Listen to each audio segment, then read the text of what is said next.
somehow got involved with people that were interested in lifeboat design and response of lifeboats, and particularly launching lifeboats. So I guess, as they would say, I was an experimental person. I'm no theoretician. I always work with models. And as most academics in the engineering business, they typically run small consulting companies on the side, I guess, from their day job. And a lot of my students work for those companies, did graduate work with me, were with project engineers. So it was a great opportunity for us all to work as a team with industry. And I guess very slowly, I began to know people in the offshore business, Mobil Oil and its contractors based out of St. John's.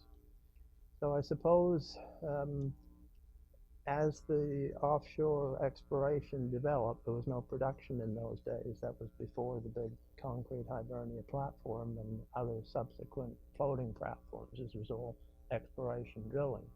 So we began to know a number of the engineers that were involved in those platforms. Of course, we had personal friends, as we all did in St. John's, and that came back to haunt us all, because when the 84 people who died on the Ocean Ranger, the offshore semisubmersible rig that went down, which I subsequently was involved in looking at, I guess we all either directly knew people who lost their lives there, or certainly had friends who had people that were part of their family. So tell me about what happened. How did it sink? Well, the first thing is that there were what they call draft marks on the columns to tell you how far above the water the rig was sitting, essentially. And there was a ballast control room that had portholes through which you could look and actually see the so-called draft marks on the various columns. So unfortunately, there was not a procedure that said that in a storm you should dog these windows down. There was a metal cover on the inside. So the first thing, the design fault, that there really wasn't a remote system to measure the draft marks, and they relied on looking through portholes, which was convenient for many reasons. But there were portholes in the hull where really there shouldn't have been in columns.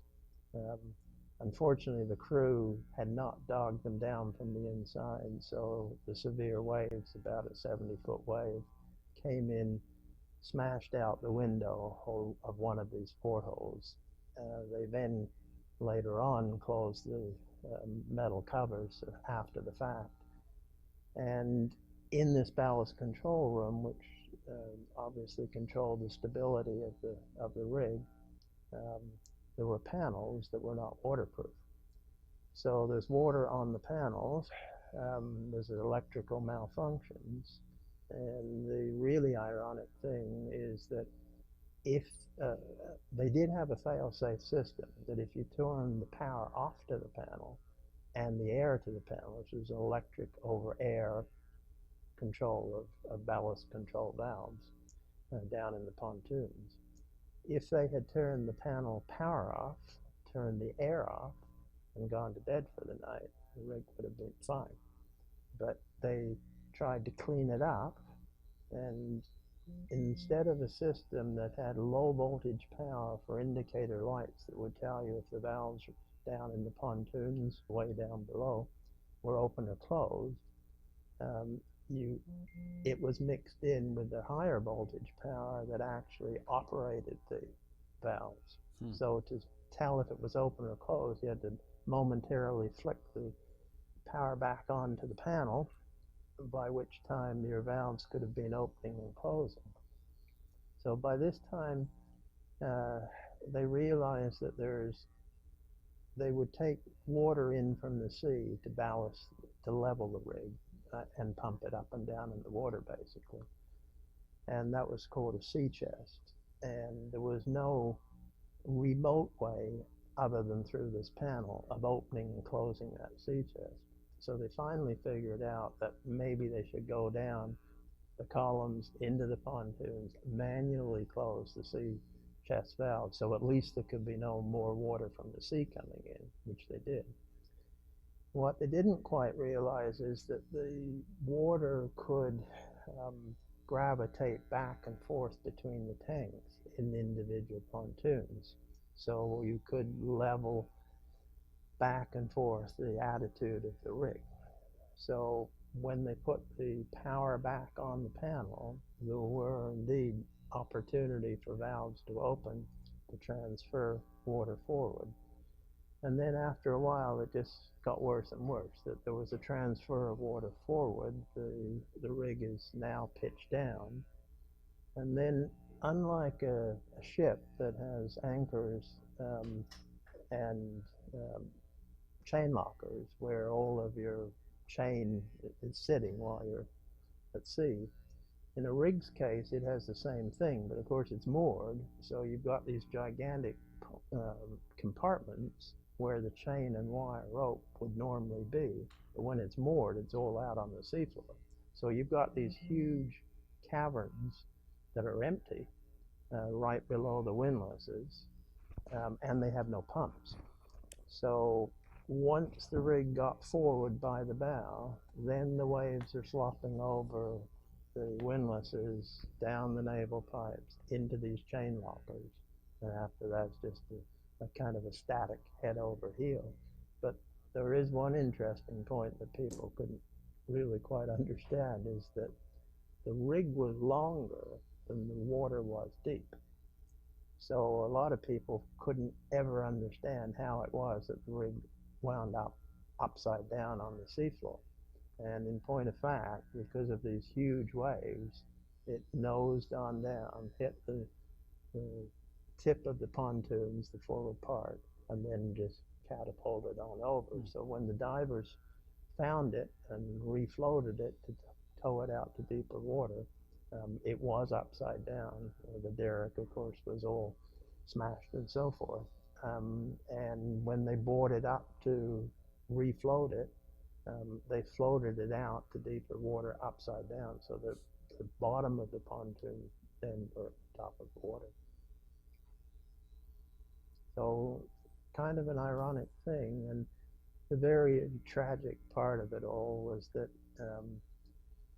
you didn't have survival suits on board, so it meant that people, once they finally got off the rig in the water, had really no chance. They died 10 minutes maybe, right? yes, hypothermia, and there was a requirement for a 200% capacity, so it meant that on any rig today, then and today, if there's, let's say, fire or explosion on one side, you're supposedly be able to get off on the other side. So in the Ocean Ranger's case, it's down by the bow, so obviously they didn't get off from the bow, they got off from the stern. And one lifeboat with, it's estimated up to 30 people, did actually manage to make it off the back of the Ocean Ranger. Amazingly enough, because it would have hit the structure as it went into the water, and of course it was going into roughly 70-foot seas, and it was damaged in the water, and by the time it hit the water. So the Seaforth Highlander, the standby vessel, saw that it was damaged at the bow, saw that people were trying to bail from inside the boat, and then maneuvered in these horrible seas to come alongside and managed to secure 2 lines to it. They knew probably that they shouldn't take it under tow, because there's been incidents where lifeboats under tow have actually capsized at the end of the tow rope. But they did secure it supposedly to the side of the supply vessel. People started to try and scramble out of the lifeboat, and it capsized right beside the supply vessel. They were pitched out, the lines broke, and they were never able to secure them again, and they basically all died of hypothermia almost within touching range. The thing that shouldn't have surprised us so much, but it did, was that how just a series of individual, seemingly unconnected things, some sort of just chained, leads to horrendous, final conclusions. And in that case, that once you decided to evacuate from the rig, um, most mariners will say, well, the last thing they want to do is actually evacuate from the big ship or vessel into some tiny one, and you can understand why, because the chances of getting safely into the water are not exactly great to begin with, and to be rescued from the water are not that good either. And if, let's say, you happen to be in the water, even in a survival suit, um, I think we didn't really have much of an appreciation as to how difficult it is to actually recover that person. So the idea of, let's say, a motion compensated crane with a basket that you could just neatly scoop underneath someone and without them helping, um, in calm seas, let alone 70-foot seas, all of those things, that was quite a surprise to us, as to just how difficult it really is to recover anyone.